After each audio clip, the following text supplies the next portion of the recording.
जौनपुर शहर है हमारे यहाँ यूपी इंडिया के अंदर। लखनऊ और आजमगढ़ के बीच में ये शहर आबाद है। मुहर्रम की 10 तारीख थी। जौनपुर में एक सैयद साहब रहते थे, सैयद शरीफ साहब। 10 तारीख को उनके यहाँ सुबह से ही पैसे लुटाए जा रहे थे। उनकी दीवार के साथ लगी हुई एक सुनार, जो धर्म से हिंदू था, सुंदरलाल नाम का, उसकी दीवार लगी हुई थी। जब हमसाये के घर, पड़ोसी के घर सुबह से ही फकीरों और लेने वालों की, साइलों की भीड़ लगी हुई थी, तो सैयद शरीफ की बीवी के पास ये सुनार की बीवी डरते हुए, शर्माते हुए पहुंची और कहा, बहन आज तुम्हारे यहाँ ऐसा क्या है कि जिसकी वजह से सुबह से ही फकीरों की भीड़ लगी हुई है और तुम पैसे पे पैसा लुटाई जा रही है। सैयद शरीफ की बीवी ने कहा कि बहन क्या बताएं, हमारी गोद खाली थी, हम बड़े औलाद के लिए परेशान थे।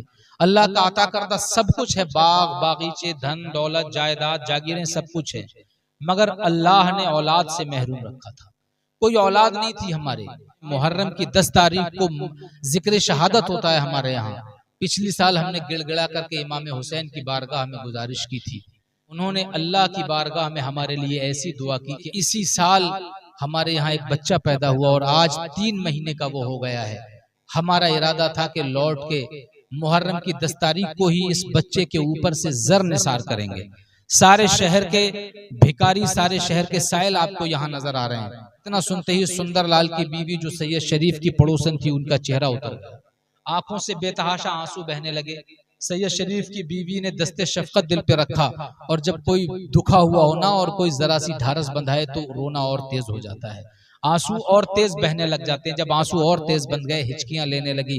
सैयद शरीफ की बीवी ने तसल्ली देते हुए कहा, बहन कहो तो ऐसी क्या पीड़ा है, ऐसी क्या तकलीफ है। अब तो सुंदरलाल की बीवी ने जुबान खोली, बहन तुम भी जानते हो कि हमारे यहाँ भी यही हाल है। शहर के जौनपुर के सबसे बड़े चौक में सोने की हमारी सबसे बड़ी दुकान है, सब कुछ दिया हुआ है भगवान का हमारे पास, लेकिन जो तुम्हारी हालत है वही हमारी हालत है। जब से शादी हुई है बहन, उम्मीद का गुल नहीं खिलता। हमारे यहाँ भी कोई औलाद नहीं।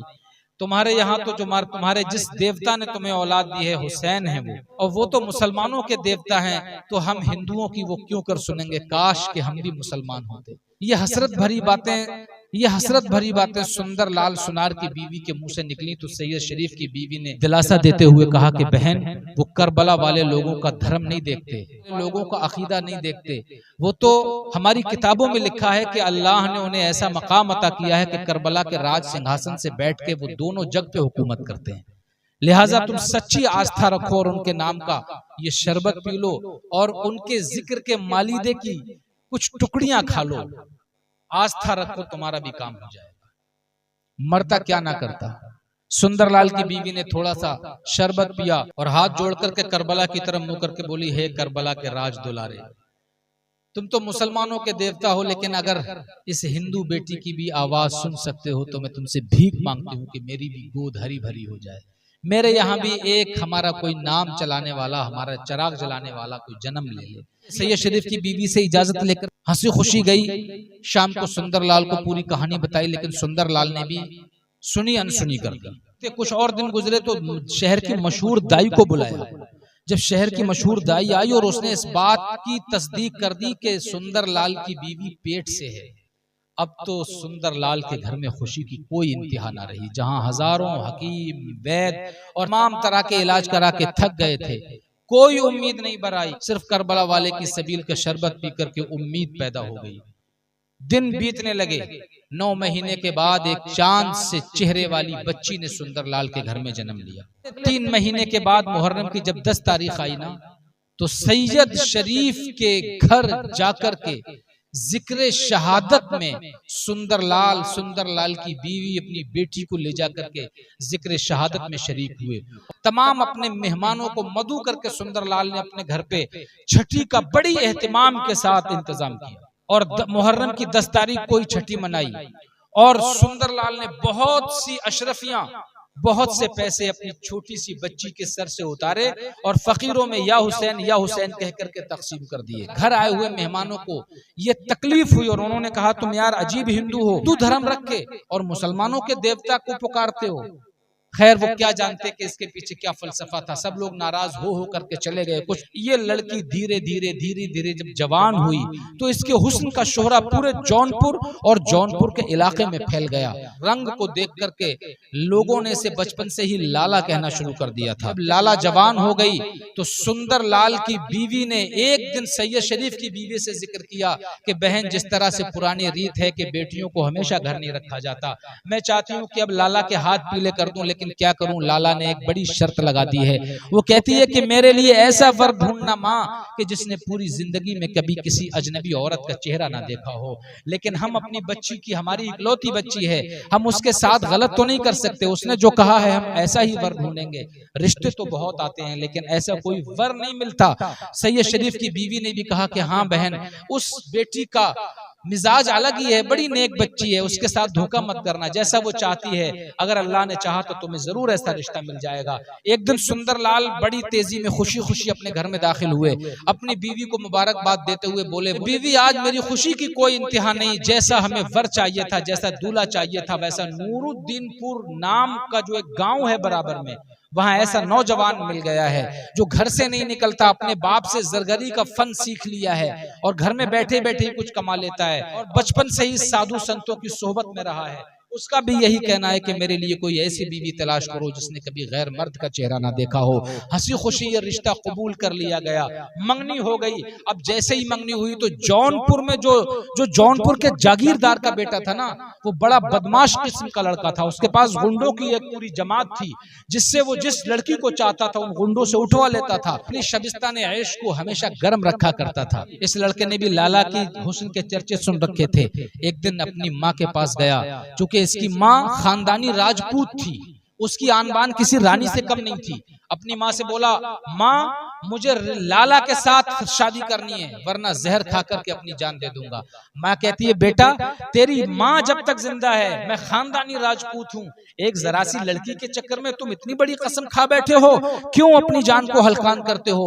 मैं उसके घर अभी रिश्ता भेजती हूँ, अगर उसकी माँ ने रिश्ता मंजूर नहीं भी किया ना तो मैं तेरे लिए जबरदस्ती उस लड़की को उठवा लूंगी। सुंदरलाल के घर पे रिश्ता भेजा, लेकिन सुंदरलाल की बीवी उस उबाश किस्म के जागीरदार के बेटे को जानती थी। उसने फौरन रिश्ते को मुस्तरद कर दिया, रिश्ते को मना कर दिया। और उस औरत का राजपूताना खून जोश में आ गया।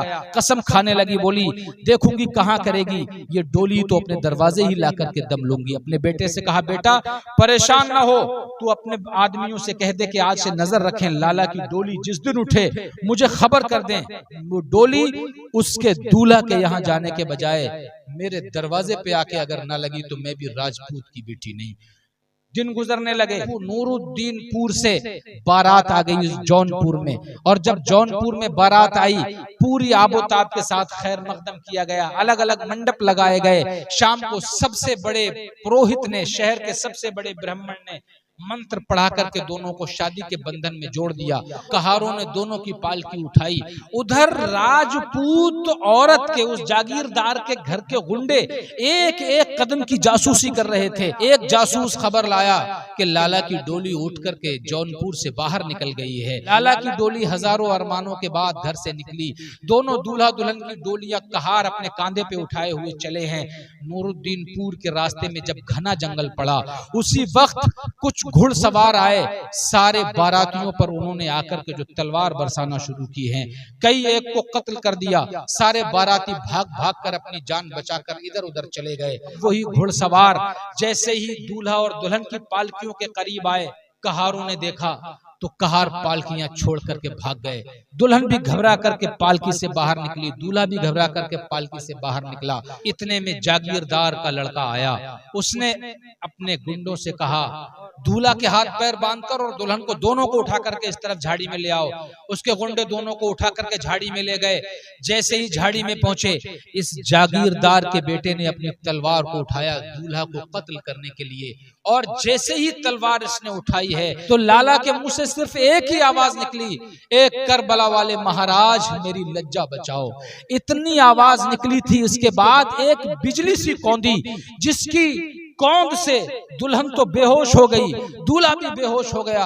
और उसके बाद जब कई घंटों के बाद ये होश में आए तो इन्होंने क्या देखा कि वहां पर जागीरदार के बेटे की लाश पड़ी है, उन डाकुओं की लाशें पड़ी हैं, घोड़े अलग पड़े हैं, लाशें अलग पड़ी हैं। किसी तरह लाला ने अपने शौहर के हाथ और पैरों को खोला, दोनों सहमे हुए नीम बेहोशी की हालत में थे, एक दूसरे की बाहों में बाहें डाल करके बैठ गए। इतने में वो जो बाराती भागे थे, नूरुद्दीनपुर जाकर के उन्होंने गांव में कह दिया कि बारात लुट गई है, डाकुओं ने हमला कर दिया, दूल्हा दुल्हन मारे गए हैं। इधर जौनपुर भी खबर पहुंच गई थी, उधर जौनपुर से लोग दौड़ते हुए आए। सुंदरलाल की बीवी ने जैसे ही इस हादसे की खबर सुनी, उसी हैजानी कैफियत में अपने बालों को खोल करके अपना माथा पीटती हुई जंगल की तरफ दौड़ पड़ी।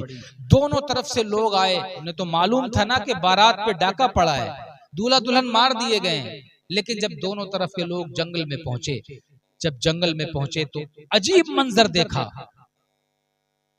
कि डाकुओं की लाशें बिखरी पड़ी हैं और उनकी तलवार पे कोई खून का धब्बा भी नहीं, लेकिन दूल्हा दुल्हन दोनों गायब थे।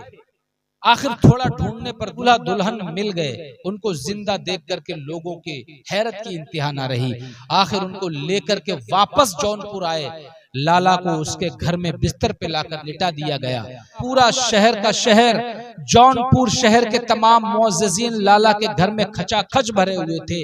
नूरुद्दीनपुर के लोग भी लाला के घर में जमा थे। जब दूल्हा और दुल्हन को कुछ होश आया और इनसे हादसे के बारे में बताने को कहा गया, जब लाला ने पूरी दास्तान बताना शुरू की है और जब बात यहाँ तक पहुंची, लाला बोली कि जब मेरे मुंह से ये लफ्ज निकले कि करबला वाले महाराज मेरी लज्जा की सुरक्षा करो, लाला कहती है कि उसी वक्त मैं तो बेहोश हो गई, फिर मुझे पता नहीं कि क्या हुआ, लेकिन जब मेरी आंख खुली तो उन बदमाशों की लाशें पड़ी हुई थी। इतना सुनना था सुंदरलाल के घर में जौनपुर और नूरुद्दीनपुर के जितने भी पंडित और ब्राह्मण और जितने भी मुअज्जज़ जमा थे, वो सब के सब हैरान रह गए करबला वाले सरकार की करामत पर।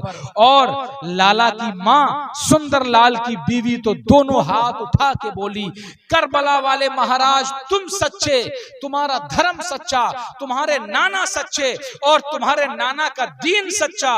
और सुनो करबला वाले महाराज, तुम गवाह हो जाओ, आज से मैं तुम्हारे नाना का दीन कबूल करती हूं। यह है हजरत इमाम हुसैन की करामत।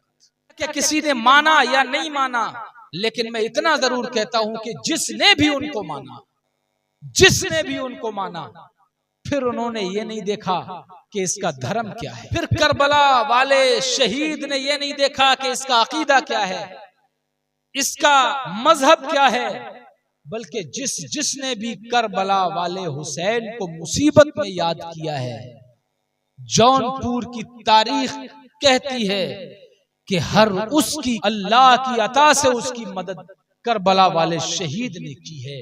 ये जो मैंने वाकया आपको सुनाया, ये मनगढ़ंत बात नहीं है, बल्कि जमात अहले सुन्नत के एक बहुत ही मोतमद आलिम दीन रईसुल कलम हजरत अल्लामा अरशदुल कादरी अलैहिर्रहमा ने इस वाकये को तफसील के साथ अपनी किताब लालाजार में नकल फरमाया है। अगर इमाम हुसैन से जिसने भी अपनी निस्बत को जोड़ रखा है, वो दुनिया में कभी नाकाम नहीं हुआ है। इसीलिए कहते हैं, बेअदब गुस्ताख फिरके को सुना दे ए हसन, यूं कहा करते हैं सुन्नी दास्ताने अहले बैत।